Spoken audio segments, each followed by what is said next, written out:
mouchette à côté, s'il te plaît, ici. Vous savez pourquoi j'ai fait ça? Alors, qui c'est égalité? Pourquoi j'ai mis une mouchette ici? C'est pour mon ami. C'est pour le Saint-Esprit. Parce que j'ai prié, j'ai dit, mais Seigneur, que ce soit pas moi à te parler aux autres, que ce soit pas moi à porter ta parole, mais que ce soit toi à ma place. Parce que j'ai dit, Saint-Esprit, si tu n'es pas là, moi je ne parlerai pas. Je ne parlerai pas. Je ne suis pas un homme. Je ne suis pas un homme qui doit parler, Seigneur. Mais c'est toi. C'est toi qui dois remplir mon cœur de tes paroles, des paroles d'amour. Oui. Alors je mets ici parce qu'il est là avec moi. Et je sais qu'il va. Alors, je vais parler Dieu. Il avait dit, le pasteur, je parlais d'image, il a dit, Dieu nous restituera nos années perdues. Et ça fait des années que je l'avais. Je me suis dit, je vais prendre ça. Et puis il a parlé des gamins qu'il faut qu'ils apprennent. Là, j'ai quelque chose, mais je ne crois pas qu'on a le temps de faire tout ça. Peut-être une autre fois, parce qu'un gamin, il a besoin, déjà tout petit, il commence à marcher. Après, il commence à parler. Après, il doit commencer à obéir. C'est tout un échelon, on se suit. Et nous, avec le Seigneur, c'est la même chose. On doit apprendre à connaître. Mais comment je peux prier quelqu'un que je ne connais pas? Il faut d'abord que je puisse le connaître. Il faut d'abord que j'ai cette envie de le connaître, de savoir toujours plus de lui. Qui est ce Dieu qui a donné son Fils pour moi? Qui est ce Dieu? Il a payé la rançon pour nous tous.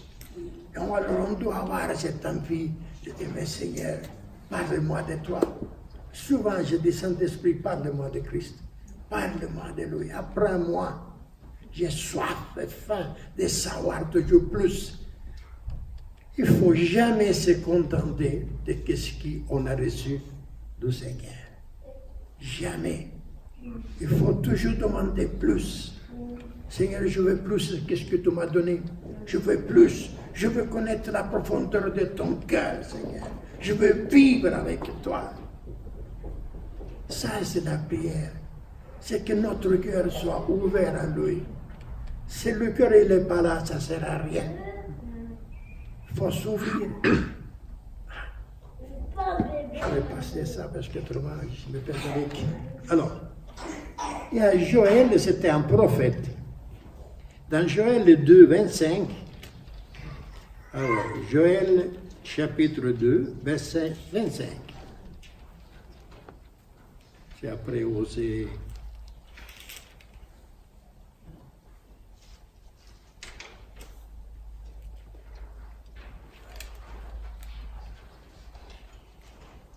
Ézéchiel, Osée.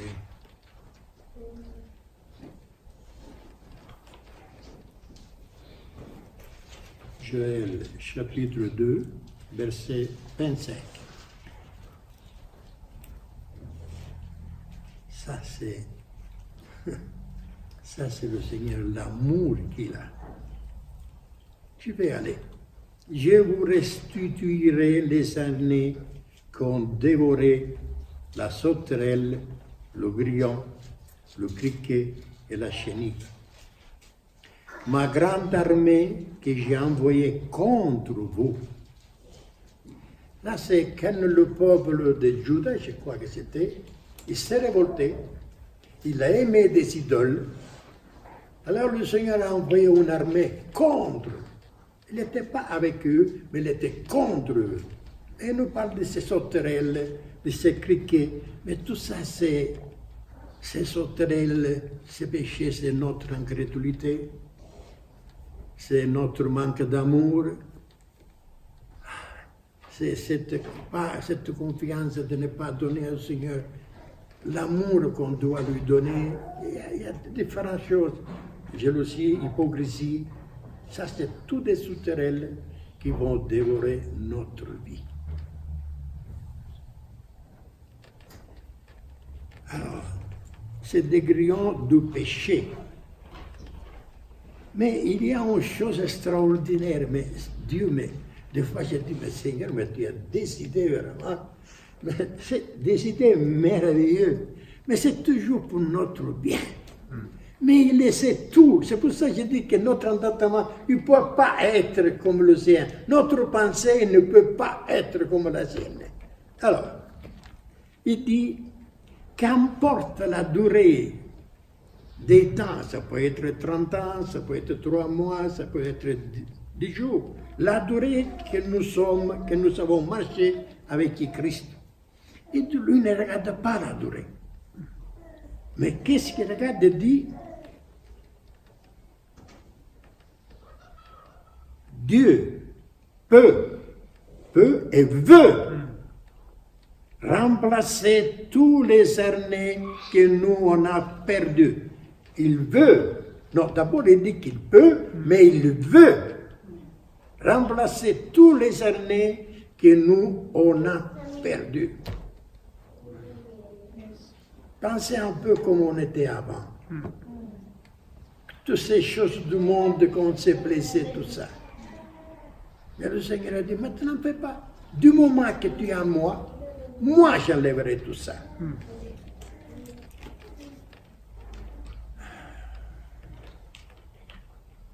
Ça, au début, c'était seulement pour Israël, hein? Mais elle s'applique au corps de Christ. C'est-à-dire à chaque croyant d'aujourd'hui. Ce n'était pas seulement pour avant, mais ça s'applique aussi pour nous aujourd'hui. À travers ces prophéties, Dieu veut nous envoyer un message. Alors, la vie avant la repentance. Dans ce second chapitre, Joël nous parle d'une immense armée et le chef de cette armée était Dieu. On est étonné. Oui, le chef de cette armée des sauterelles, tout ça, était Dieu. Parce que Dieu a combattu contre Judas, parce qu'il s'est révolté et il s'est donné aux autres idoles. Alors Dieu s'est révolté et il allait contre eux. Pas avec eux, il était contre eux. Mais il y a un passage que j'ai beaucoup aimé dans Joël 2, 12 et 14. Regardez Dieu comme il est à moi. D'abord, il frappe, mais après, dans son écran d'amour, il fait une chose formidable. Alors, 2, mais vraiment, ça m'a touché. 12 et 14.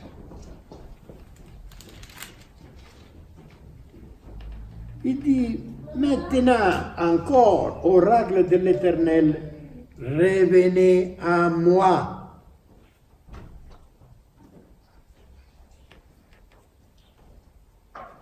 De tout votre cœur, avec des jeûnes, avec des pleurs et des lamentations. Déchirez vos cœurs et vos vêtements. Revenez à l'Éternel votre Dieu, car il fait grâce. Tu comprends? D'abord, il se met contre, mais après, dans son immense amour, il ne peut pas le laisser comme ça. Amen. Alors le Seigneur, il s'appelle, mais venez à moi. Il est compadissant, lent à la colère et riche en bienveillance, et il regrette le malheur qu'il a envoyé. Qui sait s'il ne revient pas, le Seigneur dit, qui sait s'il ne revient pas, s'il se retourne à nouveau vers moi, s'il lâche ses idoles, et il ne laissera pas derrière lui la bénédiction. Il va à nouveau les bénir, parce que Dieu est toujours avec les bras ouverts. Toujours. Mais revenez à moi. Si des fois on fait des fautes, des manquances, on peut toujours se tourner vers lui. Parce que Dieu est amour. C'est sa nature. Il ne peut pas aller contre lui-même. Dieu est toujours là, dit, mais mon fils, ma fille, mais viens, je suis là. Amen. Je suis là. Si on pense, Dieu a donné son Fils, a sacrifié son Fils afin que nous soyons sauvés. Alors, vous pensez qu'après, Jésus se lave les mains et dit maintenant, j'ai fait tout, débrouillez-vous. Mais non, il est toujours là pour nous secourir, pour entendre qu'est-ce qu'on lui dit. Il est toujours attentif à nos paroles. Ça, c'est Jésus. Il est vivant et il est en toi, en moi. Il est là. Amen. Ça, c'est Jésus. C'est pas seulement à la croix, mais il est toujours là. J'avais lu un passage que ça, il me dit, mais Seigneur, mais je sais pas, moi. Il a dit, si quelqu'un, il s'éloigne de Dieu, il s'éloigne, le Seigneur mettra tellement d'amour dans nos cœurs que tout ce que le démon peut lui dire dans notre oreille n'a aucune signification. Parce que l'amour qu'il met en nous, au Christ, est plus fort que ce que nous entendons de l'ennemi. Amen. Et alors, qu'est-ce qu'on fait? On se tourne, mais Seigneur Jésus, pardonne-moi. Pardonne-moi. C'est pas compliqué. Mais ce pardon, il doit sortir d'ici, de nos entrailles, vraiment. C'est être repentir de ce qu'on fait. J'ai lu un passage, on parlait de la repentance, mais c'est en douleur que doit sortir des genoux, vraiment. Une repentance, dit, mais Seigneur, mais tu as souffert à la croix, et puis moi, je te plante encore là-bas. Comprenez? Vraiment, c'est repentir, sentir cette immense douleur. Oh Seigneur, je t'ai offensé, j'ai manqué, Seigneur, pardonne-moi, mais que ce soit un pardon sincère, que ce ne soit pas un pardon d'aujourd'hui et après on recommence. Amen. Amen. Ça doit sortir vraiment de notre cœur. Ça doit être quelque chose où on dit, mais Seigneur, je regrette ce que j'ai fait. Je regrette, Seigneur, tu ne mérites pas ça. C'est quelque chose vraiment, je ne sais pas comment vous expliquer. Des fois, quand je fais une bêtise, je n'en souffre un peu. Franchement, je n'en souffre. Je suis mal, je dis, mais Seigneur, c'est vrai, je ne te mérite pas, Seigneur. Amen. Je me pose des questions. On est des pasteurs, mais on est aussi des êtres humains. Et on est assujettés à des choses. Je ne dis pas péché parce que le péché a été crucifié à la croix. Alléluia. Nous ne péchons plus. Ça, c'est clair et net. Nous ne pouvons pas pécher parce que le péché, il est mort à la croix. Et quelque chose qui est mort, il ne peut pas vivre en nous. Soit clair ça. Amen. Donc, c'est des fautes, c'est des manquances qu'on fait vis-à-vis du Seigneur. Retournons au mouton. Alors, Joël, chapitre 1, verset 6. Et d'abord, il dit que ces sauterelles, quand ces sauterelles, ils vont agresser l'homme, donc, il dit que Satan a les dents plantées sur eux, mais des dents qui sont comme des lions. Et si on parle à Joël, chapitre 1, verset 6, il nous parle certainement de ça. Joël, chapitre 1, verset 6. Car une nation est montée contre mon pays, puissante et innombrable. Elle a les dents comme les dents d'un lion, les mâchoires d'une lionne. Joël nous demande ce passage comme un peuple rebelle. Était un peuple révolté. Et c'est-à-dire, Dieu a permis que ces sauterelles, ces crayons, ces tickets agressent l'homme. Dieu l'a permis. Parce que Dieu, des fois, il y a des passages qui disent que Dieu est corrigé comme un verge. il punit. Mais pourquoi? On n'a pas les plusieurs fois. Un père, quand son fils fait quelque chose qu'il ne doit pas faire, il le corrige. Mais c'est normal, il doit le corriger. Si ne le corrige pas, le gamin dit bon père ne me dit rien, ça veut dire que je peux continuer. C'est la logique. Ça, c'est comme ça qu'il parle un gamin. Mais si le père dit non, non, ça ne va pas comme ça. Hein. Ici, tu dois soumettre. Tu dois faire ça et ça. Pas autrement. Et comme ça, c'est avec le Seigneur. Le Seigneur dit, mais aimez-moi de tout ton cœur, de toute ton âme, de toutes tes pensées et de toutes tes forces. Amen. C'est compliqué. Moi, je ne crois pas que ce soit compliqué. Soit pas. Et aimer, là, c'est un peu plus dur. Aimez votre prochain comme vous-même. Là, oui, des fois, on dit, oh, celui-là, oh, celui-là, oh, celui-là. Mais c'est vrai, on est humain. Mais le Seigneur te dit, aime ton prochain comme toi-même. Alors, vous savez, quand il y a la Sainte Seine, le Seigneur m'avait dit une chose. Avant de venir apprendre la Sainte Seine, arrête-toi. Juge toi-même et après, tu vas prendre la Sainte Seine. Je l'avais dit, et même la sœur Aimée, il avait rêvé que moi je devais dire quelque chose. Le pasteur m'avait dit, mais il y a le pasteur Aimé, il a rêvé que tu devais dire quelque chose. C'est ça que le Seigneur m'avait dit. Qu'on s'arrête avant de venir, pas tout de suite, hein. Non, mais qu'on s'arrête juge lui-même. Seigneur, j'ai fait ça, ça, ça. Seigneur, j'ai fait ça, pardonne-moi. Il faut quand même se demander où on est tombé. Parce que dans un mois, il y a beaucoup de choses qu'on peut tomber dedans. Alors, ce n'est pas compliqué. Comme je disais avant, demander pardon au Seigneur. Un pardon sincère. Mais le Seigneur est toujours là pour pardonner. Amen. Toujours. Toujours. Alors.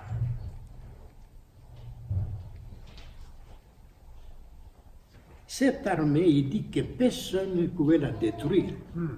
Vos tentatives pour arrêter l'attaque ont été vaines. Rien ne le pouvait détruire. Ces 107, l'un après l'autre, ont dévoré notre vie. Avant de nous repentir et de nous soumettre à Jésus, combien d'années on avait été dévoré par des grillons? Combien d'années le péché habitait en nous? Combien de choses on a fait que c'était contre la volonté de Dieu? Moi, personnellement,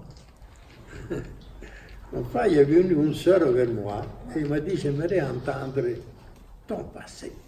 Comment tu as évolué? J'ai dit, une fois, je vais le faire. J'étais un joueur de cartes. J'étais un grand fumeur. J'ai fumé 2-3 paquets par jour. Le dimanche, on ne les comptait pas. J'avais une cigarette dans la bouche, une cigarette dans le cendrier. Et je jouais aux cartes. Et puis voilà que ma soeur, il me parle, parce qu'elle était pasteur avec mon bon frère, il me parle toujours de Jésus. Chaque fois que j'allais en vacances, c'était le Seigneur. Il t'aime, le Seigneur. Tu sais qu'il t'aime? Je disais, mais même, je ne le connais même pas. Qui c'est? Chaque temps, il me tamboure avec le Seigneur. Puis je dis, écoute, si tout continue à m'embêter avec le Seigneur, moi je ne viens plus en vacances. Alors, tu veux que je vienne? Alors, ne me parle plus de lui. Mais le Seigneur, il pense à autre chose. Il n'est pas d'accord. Et puis, il y avait un baptême. Alors, Franco, tu veux te baptiser? Et moi, j'ai dit, pour vous faire plaisir, mais pourquoi pas? Et je me suis baptisé. Mais quand je suis entré, j'ai travaillé dans une chambre tout seul. Mais j'ai pleuré pendant un mois. Pourquoi? Je ne sais pas. Mais j'ai pleuré. Et puis je disais, Seigneur, fais-moi rencontrer une église comme cela qui est en Sicile. Fais-moi rencontrer une église comme ça. Là, j'étais passé. C'est plus ça que le Seigneur vraiment nous dévie. Et puis, J'ai aux cartes, j'ai rentré à 3 heures, 4 heures du matin, et il y avait une maison où il y avait une lampe. J'ai dit, mais qu'est-ce qu'ils font à 3 heures, 4 heures du matin avec cette lampe allumée? Mais qu'est-ce qu'il y a? J'ai pensé à une maison de prostitution. C'est vraiment, les prostituées là-dedans.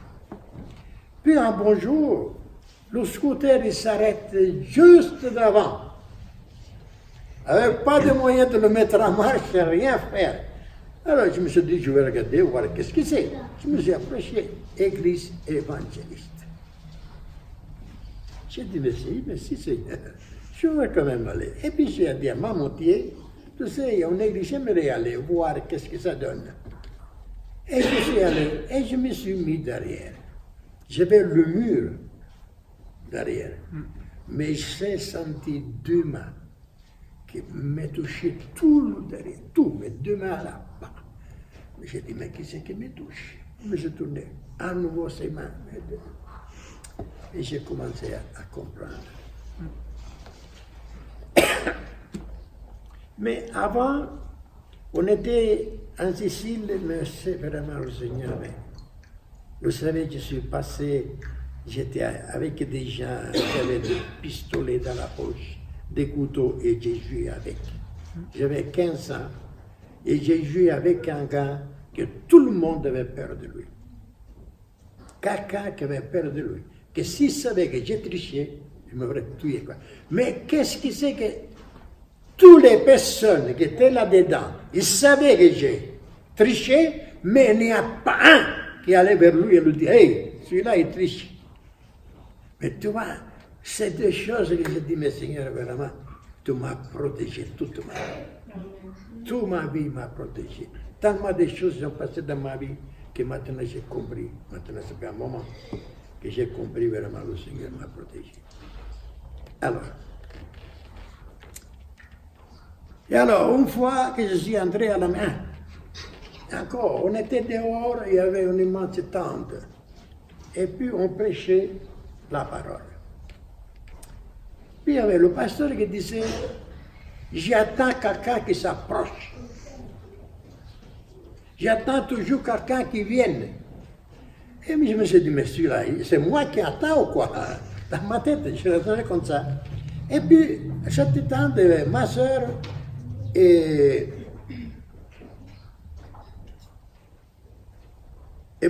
ma soeur, qui c'était l'autre? Et ma nièce. Ils étaient là, assis. Puis j'ai dit, Seigneur, moi je ne te connais pas. Mais je te défie. Si c'est pour moi que ce monsieur-là, il m'appelle, quand je me tourne, il fait que ma femme me sourit. Je me suis tourné, ma femme me fait un sourire. Seigneur, je vais y aller. Je suis allé, il a fini, il a pu dire, hey, Jonathan, voilà quelqu'un. Il m'a posé les mains, il m'a touché, il m'a discuté, il m'a parlé. Et ça a commencé. Après, j'avais un paquet de cigarettes. Il me restait la dernière cigarette. J'ai dit, Seigneur, je ne te connais pas, mais je te défie. Si tu es vraiment le Dieu qui peut tout faire, enlève-moi le vice de la cigarette. Je te défie. Lentement, d'habitude, moi, quand j'avais la dernière cigarette, je disais, demain j'arrête. Non, demain je ne fume plus. Mais quand j'ouvrais les yeux, la première chose que je faisais, je descendais au magasin qui était tout près, j'achetais les cigarettes. Mais là, lentement, mais plus envie de fumer. Mais non seulement il m'a enlevé l'envie de fumer, mais il m'a enlevé aussi l'envie de jouer aux cartes. Quand j'y allais, parce qu'au début j'allais encore là-bas, mais j'étais pas bien. Il faut que je sortais pour respirer. Mais vous savez, Satan, il est malin. J'allais là-dedans, et puis il y avait des gens que je connaissais très bien. Alors, Franco, s'il te plaît, tu me fais un tour de cartes, je dois aller déplacer la voiture, je dois aller enlever le machin. Il y avait toujours quelque chose, et j'avais toujours les cartes dans les mains. Mais à un moment donné, j'ai dit, non, tu ne me pièges plus, c'est fini. J'ai dit, moi je ne viens plus ici, on évite les tentations. Et je suis sorti. Et après la suite des bénédictions, j'ai remercié le Seigneur vraiment parce que déjà, il m'a donné une deuxième famille. Ouais, vous êtes ma famille. Vous êtes ma famille, vraiment. Vous êtes précieux. Ouais. Vous m'aidez à vivre aussi. Alors, remontons les compteurs en route au jour de notre repentance. Toutes les bénédictions que nous avons manquées nous ont été conservées. Toutes les bénédictions que nous avons manquées quand on était dans le monde, ils ont été conservés. Ils n'ont été pas perdus, mais conservés. Alors, faisons le bilan de notre vie avant le salut. Nous étions morts spirituellement et physiquement. À cause du péché, on était morts physiquement et spirituellement. Déjà, plus spirituellement, parce que où il y a le péché, tu ne peux pas avoir le Seigneur. Donc, spirituellement, on était morts à cause du péché. Et physiquement aussi.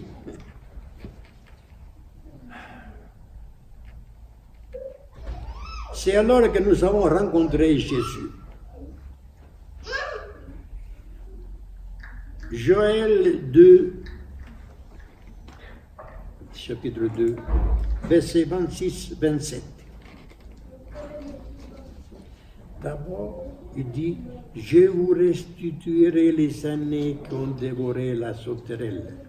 Je vous restituerai les années qui ont dévoré la sauterelle. » Alors, 2, 26, 27.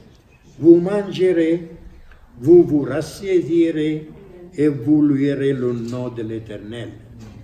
Votre Dieu qui aura fait des miracles pour vous. Et mon peuple ne sera plus jamais dans la honte. Mon peuple ne sera plus jamais. Tu vois bien qu'est-ce qu'il dit le Seigneur. Jamais dans la honte. Nous ne serons plus jamais dans la honte. C'est sa parole. Hein?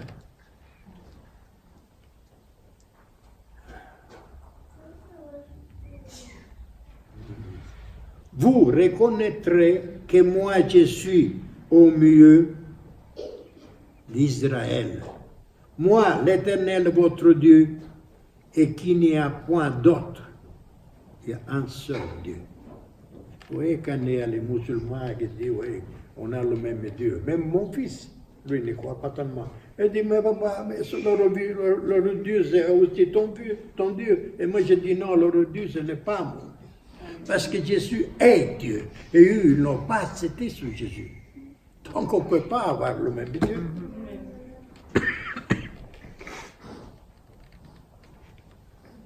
Moi, l'Éternel, votre Dieu, et qu'il n'y en a pas d'autre. Et mon pauvre ne sera jamais plus de la honte. Quelle belle promesse extraordinaire que Dieu nous fait. Amen. Nous ne devons plus avoir honte de nos années perdues. Comment je peux avoir honte de quelque chose que Dieu m'a dit, quand j'ai demandé pardon, il m'a dit, « Hey, j'ai tout oublié. Ton passé n'existe plus. » Alors, s'il n'existe plus, pourquoi je dois avoir honte de quelque chose qui n'existe plus? Je l'ai jeté en arrière. C'est fini, ça n'existe plus. Qu'est-ce qui m'intéresse? C'est à partir de maintenant. Qu'est-ce que tu vas faire à partir de maintenant? Mais ça, c'est Dieu. Mais dans chaque chose que je lis dans la Bible, je dis, mais Seigneur, mais il est grand ton amour, vraiment. Il n'a pas de limite, son amour. Il n'a pas de limite. Monsieur, il vous aime.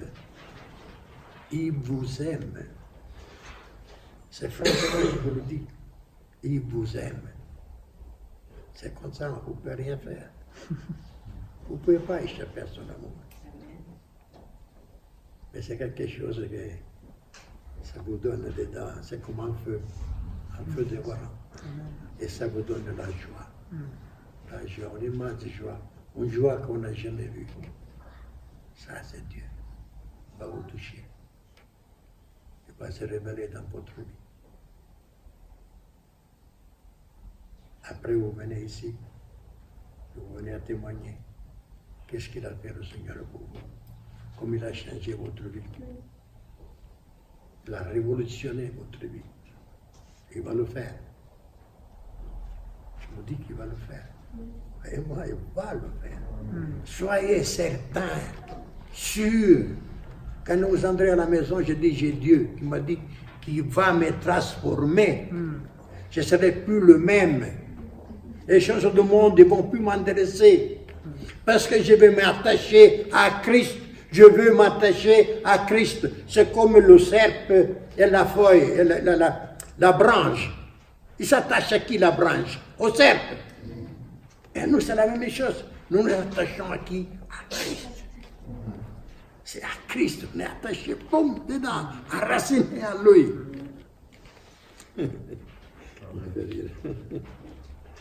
Alors,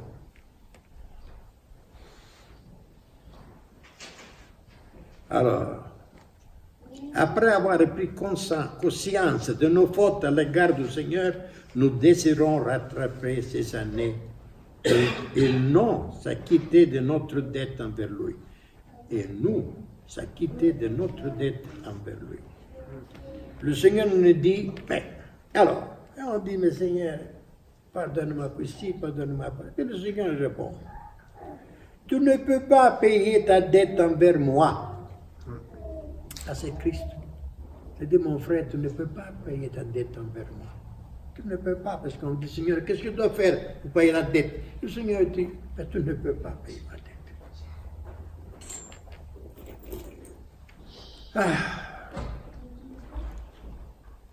Pas même un seul hors d'être perdu.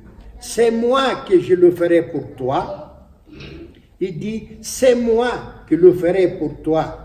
Toutes ces années pendant lesquelles tu as été détruit, lacéré et accablé par le diable, te seront restituées. Toutes ces années-là qu'on était loin de Dieu, qu'on a perdu l'amour de Dieu, qu'on a fait tout ça, il nous sera restitué. Amen. Marchez devant moi dans la justice, détourne-toi de tes péchés, et je comblerai tous les manques, les tiennes et ceux de tes proches. Si nous sommes à Christ, notre famille va suivre. Amen. Parce qu'il dit quoi? Si tu crois en moi, tu seras sauvé, toi et ta famille. C'est pas merveilleux. Des fois, je m'appuie sur ces paroles. Quand je joue à ma femme, je dis, mais Seigneur, c'est une promesse que tu m'as fait. Amen. Non. Je suis sûr que ma femme viendra un jour à toi. Je suis sûr qu'il dira, il me prend pour la main, il faut aller à l'église, C'est elle qui va commencer à m'aider. Parce que c'est Dieu qui l'a dit. Si tu crois en moi, tu seras sauvé, toi et ta famille. Des fois, je me fais des soucis pour mon fils. Mais après, je pense, Seigneur, mais c'est ma famille aussi. Alors toi, tu vas le prendre et le tirer. Et tout, Seigneur, tu vas le convaincre des péchés. Tu vas le convaincre qu'il ne doit pas habiter avec une femme sans être marié. Pour lui, c'est normal. Aujourd'hui, c'est devenu normal. Mais pour nous, ce n'est pas normal.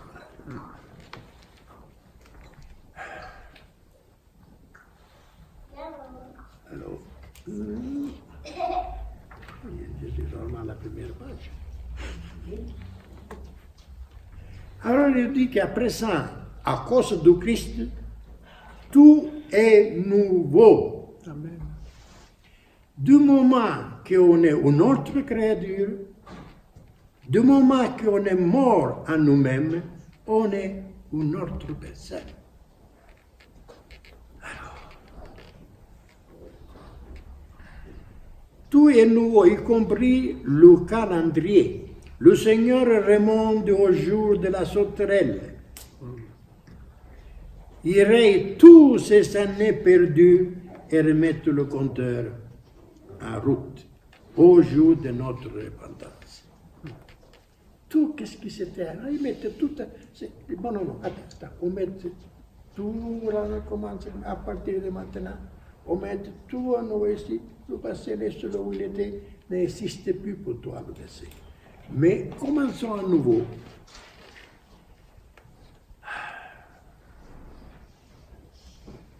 Alors, toutes les bénédictions que nous avons manquées nous ont été conservées. Même la joie et la paix qui semblaient nous avoir quittés étaient en réalité sauvegardées par le Seigneur. La paix. Il nous a mis même la paix. Des fois, il dit, mais Seigneur, mais la paix. Mais le Seigneur dit, mais je la mets à côté. Il y a un moment pour tout avec le Seigneur. On m'a donné cette paix, il va nous inonder. Mais c'est vrai. Des fois, ma femme me dit, mais pourquoi tu ris? Mais parce que c'est une joie à l'intérieur qui monte. Amen. Tu es là, tout d'un coup, tu fermes les yeux et tout ça, cette présence qui t'inonde de oh Seigneur, merci. Merci Seigneur, parce que je sais que tu es là. Amen. Mais ça, c'est quelque chose qu'il faut la vivre, il faut la vivre. Sentir vraiment inondé, alors tu dis Seigneur, merci.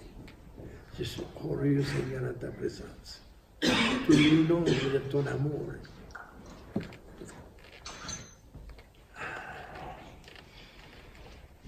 Alors,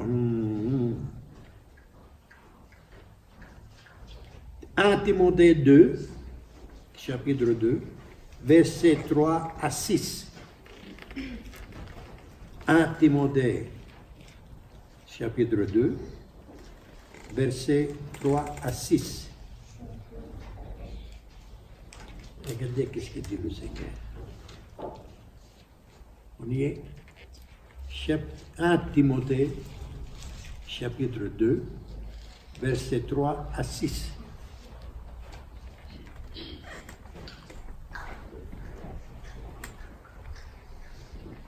Cela est bon et agréable devant Dieu, notre Sauveur, qui veut que tous les hommes soient sauvés et parviennent à la connaissance de la vérité. Mais dites-moi, pour connaître la vérité, qu'est-ce qu'il faut faire? Pour connaître la vérité, qu'est-ce qu'il faut faire? Le Seigneur nous a donné le mercredi. Comment on veut connaître le Seigneur si on ne vient pas à chercher cette vérité? On est ici, on est 4 pasteurs, justement pour ça. Pour vous nourrir de la parole de Dieu. C'est pour ça qu'on est là. Le Seigneur nous a choisi pour ça. Alors, si on ne vient pas le mercredi, comment on peut grandir dans la parole? Comment on peut connaître le cœur de Dieu? Comment? Impossible. Mais c'est en venant. Une fois, une personne m'a dit comment on peut savoir si on est des élus ou pas. J'ai dit, ma soeur, ce n'est pas compliqué. À l'église, il y a des choses qu'on fait. C'est-à-dire, on va le dimanche à l'église, on va le mercredi pour écouter la parole, et on va le vendredi pour prier pour les autres. Si on ne fait pas ça, ça veut dire que tu n'aimes pas les autres. Parce que moi, si j'aime Dieu, je viens le mercredi parce que j'ai soif. Et personne ne connaît tout. Si quelqu'un vient me dire, pasteur, je connais tout, je sais tout, je dis, tu es un menteur. Personne ne connaît tout. On a toujours à apprendre. On a toujours à apprendre. Moi, je parle, le pasteur, il dira autre chose. Mais c'est tout nourriture pour nous tous. On a toujours à apprendre. Je l'entends des fois, je dis, tiens. Ouais, c'est ce qu'il disait, mais c'est vrai. Il parle, on apprend tout le temps. Amen.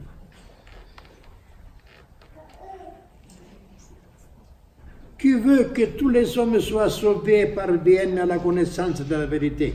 Car il y a un seul Dieu et aussi un seul médiateur entre Dieu et les hommes. Amen. Le Christ Jésus, homme, qui s'est donné lui-même en rançon pour nous tous. Chaque fois, moi je vois que quand on est devant Dieu, le Seigneur il est devant nous. Il est entre Dieu et entre nous. Alors, ça c'est moi. Ça, c'est Christ. Et là, c'est Dieu. Pour me voir, Dieu, il doit traverser Christ. Mais Christ, il est pur. Christ n'a pas de péché. Donc, il voit en moi un homme sans péché, un homme pur. Et il dira, Pasteur Franco, j'ai fait un rêve. J'étais dans un tribunal. Le Seigneur de quoi? Et puis, j'arrive et Jésus me dit, Pasteur Franco, passe. Arrive à aimer. Dieu s'est levé, il allait vers elle, il a dit, aimez. J'étais aimé, il a pris dans ses bras. À moi, il m'a dit, passe. À aimer, il lui a dit, s'est levé, il allait vers elle, il l'a embrassé, il l'a serré dans ses bras. Parce qu'aimer, il y a quelque chose en plus de nous, franchement. Yes. Aimer est attaché à Christ. Aimer aime Dieu. L'aimer, c'est donner à Christ. On le voit, on le sent. Il y a quelque chose qu'on ne peut pas nier. Quelque chose en plus, ça te attache à ma foi à Christ. Et ça, on le voit dans la façon comme il prie, dans la façon comme il s'exprime. J'aime beaucoup. Je l'aime beaucoup, aimer. Je l'aime beaucoup. Et je la respecte. Alors, bon, écoute. C'est l'île de la poésie. Ah, chez toi. Non, c'est bon. Ça va.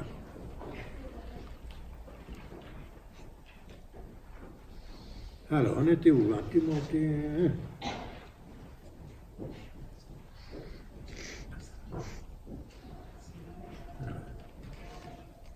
1 Timothée, chapitre 1,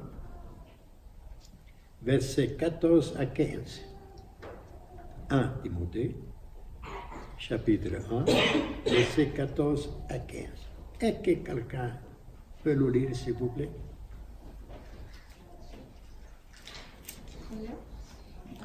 Un Timothée, versets 14 à 15. Je lis au nom du Seigneur. Et Adam n'a pas été trompé, alors que la femme trompée...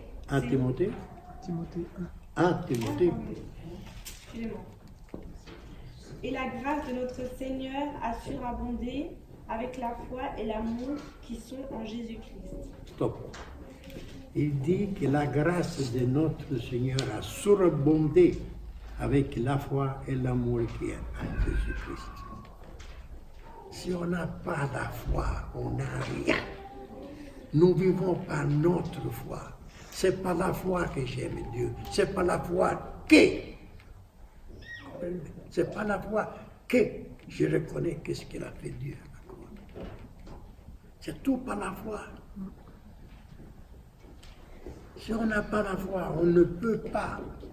On ne peut pas. Et c'est la foi, c'est la source de la foi. Et il lui dit ici clair et net. C'est par la foi. C'est pas la foi que nous croyons en Christ. C'est pas la foi que nous acceptons Christ dans nous. Nous l'acceptons dans notre vie comme notre Seigneur et Sauveur. C'est par la foi. Il dit que la foi, il déplace les montagnes. La foi, il déplace les montagnes. Vas-y, le 15. C'est une parole. Cette parole est certaine et digne d'être acceptée sans réserve. Jésus-Christ est venu dans le monde pour sauver des pécheurs. Je suis moi-même le premier d'entre eux. Alors, c'est une parole certaine, digne. Digne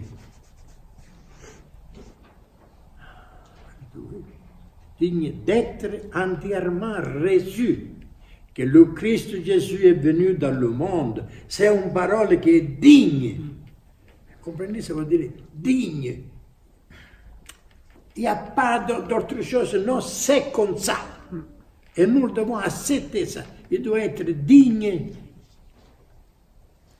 et entièrement reçu que le Christ Jésus est venu dans le monde pour sauver les pécheurs. Donc, ça c'est l'apôtre qui parle, dont je suis moi-même le premier. Vous vous rendez compte, cet homme, Il a tout abandonné, parce qu'avant, quand même, il avait été renommé, il a laissé son statut, tout ça. Pourquoi pour Christ? Et malgré qu'est-ce qui s'est déplacé, il allait ici, il allait là, il a souffert la faim, il a souffert la prison, malgré tout, il dit, pécheur, moi-même le premier. Quel amour avait cet homme pour Christ? C'est quelque chose qui était enraciné en lui. C'est quelque chose qui brillait en lui, cet amour. Il ne peut pas se passer de cet amour. Il ne peut pas se passer de l'amour de Christ. Et ça doit être aussi pour nous tous. On ne doit pas se passer de l'amour de Christ. On doit sentir ce besoin de cet amour. Dire, Seigneur, mais sans ton amour, je ne peux pas vivre moi. Qu'est-ce que tu veux que je cherche ailleurs quand en toi j'ai tout, qu'est-ce qu'il me faut? Pourquoi je dois chercher ailleurs? C'est la source de toutes choses. Toutes choses viennent de Dieu. Et cette source, il a donné à Christ. Donc Christ est la source de toutes notre choses. Paul non seulement a échappé à la punition qu'il méritait, parce que normalement il doit être puni, mais il a aussi reçu ce qu'il ne méritait pas. Parce qu'il doit avoir une punition, parce qu'il persécutait les chrétiens, parce qu'il était contre Dieu, mais aussi, parce qu'il méritait la punition. Et il a reçu, donc, la punition qu'il méritait, mais aussi ce qu'il ne méritait pas. Mais je veux bien comprendre. Non seulement a échappé à la punition qu'il méritait, mais il a reçu ce qu'il ne méritait pas, la grâce. La grâce. Il a reçu la grâce. Il a vu Christ. Comme ça. Et des fois, j'ai pris, Seigneur, j'aimerais te voir. Ah oui, mais combien de fois je me dis, Seigneur, j'aimerais te voir. Parce que c'est pas une chose. Il y avait un pasteur, il m'a dit, j'étais à la maison, j'étais à Internet en train de travailler, et j'ai vu le Seigneur. Et des yeux, il y avait une flamme, et de la bouche, il avait une flamme. Cette flamme, elle est entrée à moi. Mais il m'a nettoyé dedans. C'était puissant, mais puissant. Et il a dit, je suis venu il y a 10 ans, et tu m'as accepté dans ta vie. Mais si tu ne m'aurais accepté, je serais venu encore une fois. C'est ça qu'il a dit. Il a vu Jésus à face à face. Il a dit, qu'est-ce qui est entré de lui dedans? C'était comme un feu dévorant.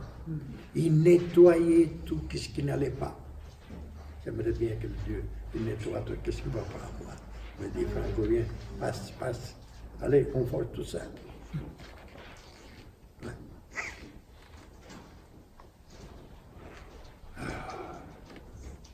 Une grâce surabondante, il a reçu Paul. Paul n'a pas refusé cette grâce. Il n'a pas refusé. Il a accepté cette grâce qui venait de Dieu. Mais il a répondu en mettant sa foi dans le Seigneur Jésus et aimant celui qui avait haï auparavant. Celui qui l'avait haï, parce qu'il y avait de la haine avec Jésus. Et tous les chrétiens l'avaient persécuté, ils le mettre en prison. Mais après, il a eu de l'amour pour cette personne qui lui avait haï avant. C'est un amour incontestable, un amour fort.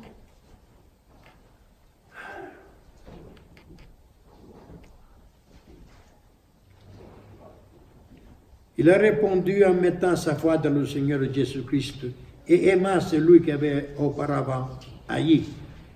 Ne pas le croire et dénoder du manque de sagesse. Si nous ne croyons pas ça, nous manquons de sagesse. Et la sagesse, dit le Seigneur, on peut l'avoir. On peut avoir la sagesse On peut avoir la connaissance, on peut avoir l'intelligence. Le Seigneur ne va pas nous la refuser, mais il faut la demander. Demandez ou recevez. Demandez la sagesse. Demandez la connaissance de la parole. Demandez l'intelligence pour pouvoir apporter cette parole aux autres.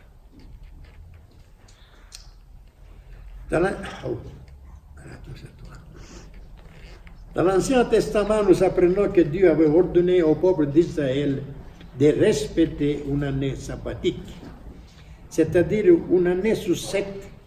Les Israélites ne devaient pas laisser reposer la terre une année et ne pas la cultiver. Alors, qu'est-ce qui se passe? Mais le peuple se demandait de quoi ils allaient bien se nourrir. Si on ne travaille pas, comment on fait à se nourrir? Et alors le Seigneur répond, Lévitique, chapitre 25, versets 20 à 21. Il répond à tout. Dans les versets, vous avez toutes les réponses. Lévitique, chapitre 25, versets 20 à 21. Si vous dites, que mangerons-nous la 7e année, puisque nous ne sèmerons pas et ne recueillons pas nos récoltes? Qu'est-ce qu'on va manger? Si on ne sème pas, comment on fait à manger? Je vous accorderai ma bénédiction. Ça, c'est la réponse du Seigneur. La 6e année qui donnera une récolte pour 3 ans. Non pas une année que tu perds, mais pour 3 ans. Parce que Dieu, quand il donne toujours à son abondance. Non, il dit, ce n'est pas une année, mais je te donnerai pour 3 ans. Le maître de la moisson n'avait qu'un mot à dire pour satisfaire abondamment tous les besoins. Il est de même pour chaque croyant aujourd'hui. Il suffit d'un mot de Dieu pour tout récupérer en abondance. Il suffit d'un mot de Dieu pour récupérer tout en abondance. Dieu peut et va remplacer tous nos années perdues en se révélant en nous et en faisant naître dans notre cœur une joie surnaturelle. C'est la joie que je vous parlais avant. C'est une joie surnaturelle. Ainsi que la paix et la victoire. Alors, il nous aidera à rester fidèles. Dieu va nous aider à rester fidèles. Mais regardez, dans chaque chose, Dieu était Dieu. Il n'y a pas de souci. Moi, je vais t'aider. Seigneur, moi, je ne peux pas faire ça. Il n'y a pas de problème. Je vais t'aider. Je suis là. Le travail qu'il peut faire à nous, pour nous et à travers nous, dépasse tout ce que nous pouvons imaginer. Nous, on demande ça et lui nous donne tout la main. C'est comme ça avec Dieu. Dieu est grand. Dieu est grand. On demande, mais je vous donnerai en surabondance. Qu'est-ce qu'il dit?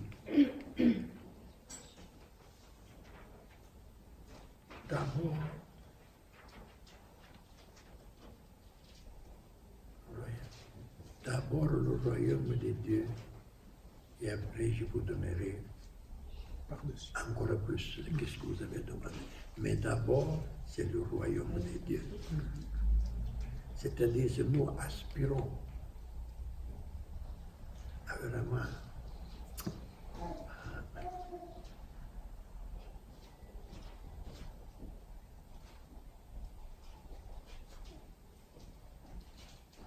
aspirer.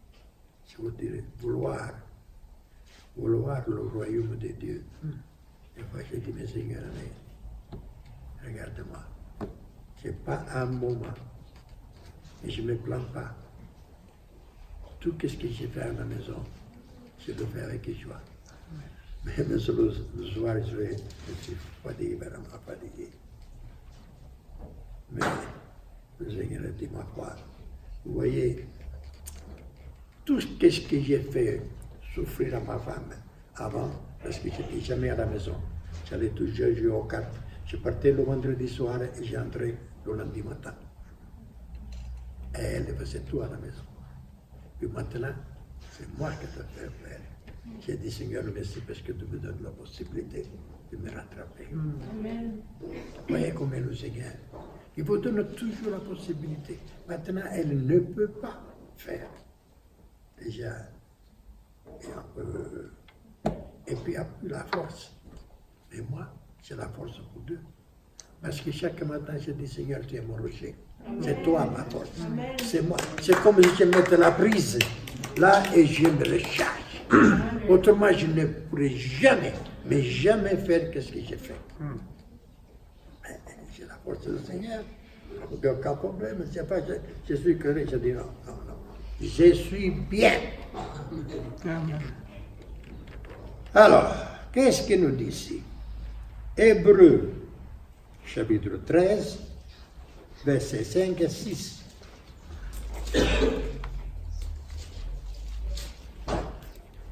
Il y a beaucoup qui tombent sous ça. Hébreux, chapitre 13, versets 5 à 6. Que votre conduite ne soit pas inspirée pour l'amour de l'argent. Ça, c'est le problème du monde d'aujourd'hui. L'argent. L'argent. Je connaissais un gamin de tout jeune. Et il faisait le représentant d'assurance. Une fois, je le rencontre, je dis, hey, attends, on discute. Alors, comment tu te trouves avec le Seigneur? Le Seigneur, moi, c'est le poignon qui m'intéresse, m'a dit. C'est le poignon qui m'intéresse. Le reste ne m'intéresse pas. Mais c'est le poignon. Il se remplit la bouche avec le poignon. Je dis, j'ai compris, c'est le poignon. Mais un jour, peut-être tu le regretteras, parce que ce n'est pas le poignon qui va te sauver. Il dit, mais quoi, me sauver à quoi? Je dis, c'est quoi ça? Si tu ne crois pas en Dieu, il y a deux possibilités. Tu crois, tu vas avec lui. Tu ne crois pas, tu vas de l'autre côté. Et qu'est-ce qu'il y a de l'autre côté? Il y a le feu, qui n'en finit jamais, le feu. Ah, mais ça, c'est tout des fantaisies. Non, non, je dis, c'est une réalité. Mon frère, c'est une réalité. C'est qu'est-ce qui va se passer. Aujourd'hui, je suis en train de parler avec toi afin que tu aies un choix, que tu prennes la bonne décision. La bonne décision. Allez, toi, allez, ciao, Franco. Il est parti. Ça, c'est le monde. L'argent, argent, argent, argent. Mais ne savez pas quel numéro cet argent. Il ne peut pas la prendre avec. Quelqu'un d'autre. Voilà. J'avais un copain, j'avais un atelier de polissage.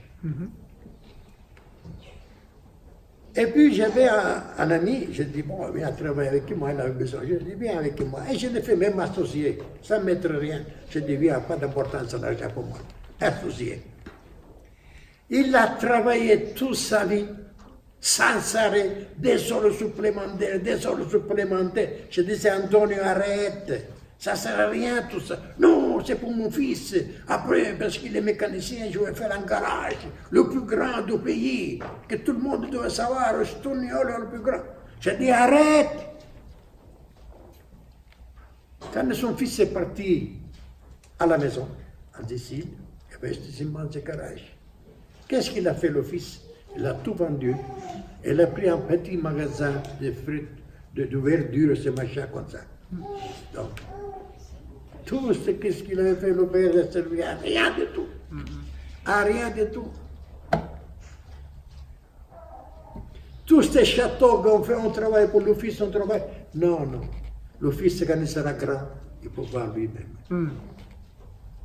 C'est bien qu'on pense à l'avenir de ces gamins, mais pas au point vraiment de tuer toi-même. L'argent n'a pas d'importance. L'argent, il est là et il n'est pas là. C'est comme ça. On ne peut pas la prendre avec. Mais il restera après. La personne qui la prend, il va la dilater comme ça. Inutilement, il la dépense.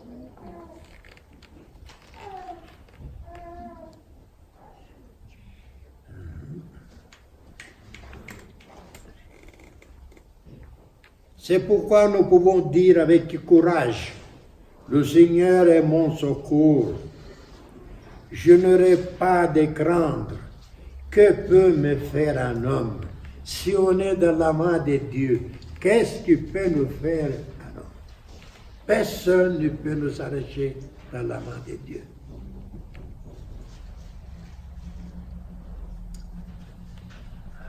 Je ne voudrais pas aller trop. Allez, passons.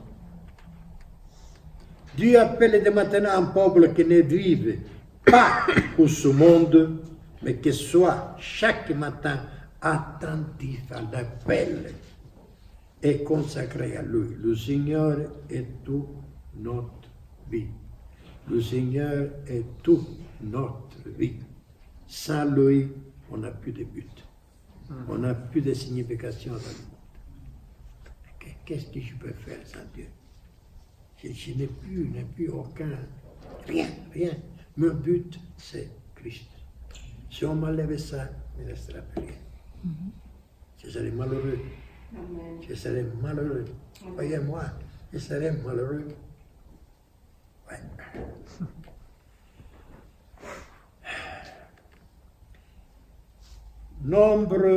Nombreux sont les membres du corps de Christ qui aujourd'hui n'ont aucune attache sur cette terre.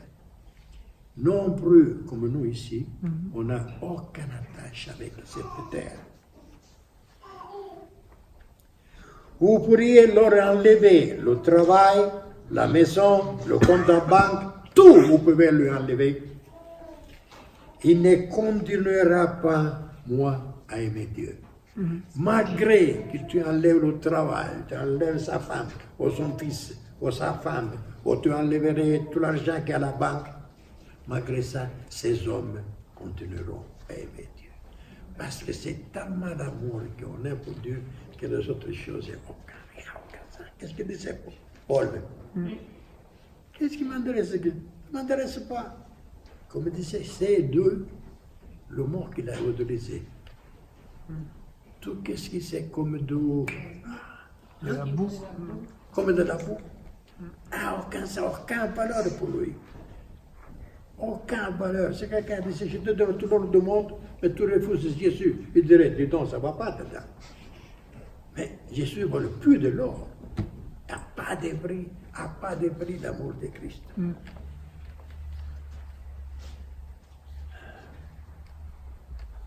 La fidélité de Dieu ne réside pas uniquement dans votre volonté de tout abandonner pour lui. L'Écriture nous révèle que même si nous acceptions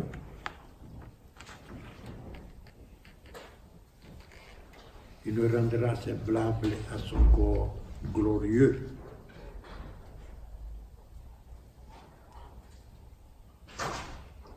Il dit ici un mot que j'ai cherché pour le pouvoir.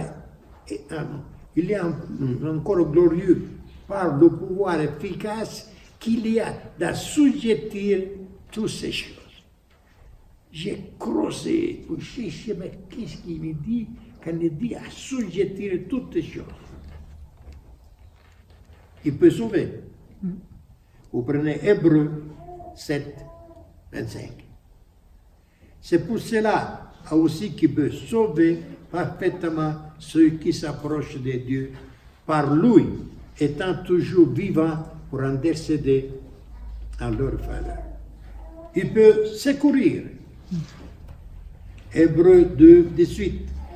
Car du fait qu'il a souffert lui-même, quand il fut tenté, il peut secourir ceux qui sont tentés. Il peut préserver, Jude 24, à celui qui peut vous préserver de toute chute et vous faire paraître devant sa gloire irréprochable dans l'allégresse. Psaume 48, 15. Voilà le Dieu qui est notre Dieu éternellement et à perpétuité. Il est éternellement notre Dieu et à perpétuité. Il sera notre guide jusqu'à la mort. Voilà que c'est ça, assujettir. Il peut tout assujettir. Secourir, préserver, sauver. Rien n'est impossible. Rien lui est impossible.